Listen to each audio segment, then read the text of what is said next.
Pemasangan simbol negara berupa gambar burung Garuda di atas gapura pintu masuk perumahan ini dilakukan oleh warga perumahan Gria Parung Panjang, Desa Kabasiran, Kecamatan Parung Panjang, Kabupaten Bogor, sebagai bentuk antusiasme warga dalam merayakan Hari Ulang Tahun Kemerdekaan Republik Indonesia ke-76. Antusias warga merayakan 17 Agustus sebagai Hari Kemerdekaan Republik Indonesia ini tetap mereka lakukan walaupun di tengah pandemi COVID-19.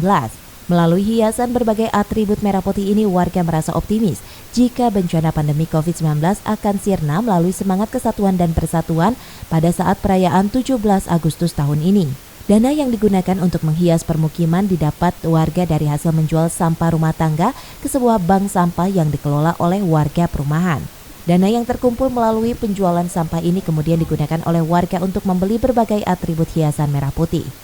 Mengadakan menghias sektor lah, menghias gang masing-masing sebagai tanda syukur juga, karena alhamdulillah di wilayah kita ini sudah nol pasien COVID-nya, sudah tidak ada yang isoman dan sudah masuk jalur hijau. Kebetulan pas dengan mendekati hari ulang tahun Republik Indonesia, jadi kita mengadakan ya euforia seperti ini, seperti Mas lihat ini.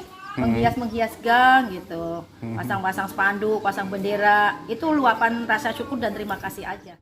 Warga merasa pandemi COVID-19 yang saat ini masih terus menggelayuti tanah air tidak akan pernah menyurutkan semangat warga dalam merayakan Hari Kemerdekaan Republik Indonesia pada setiap tahunnya. Dari Parung Panjang, Kabupaten Bogor, Iwan Setiawan melaporkan.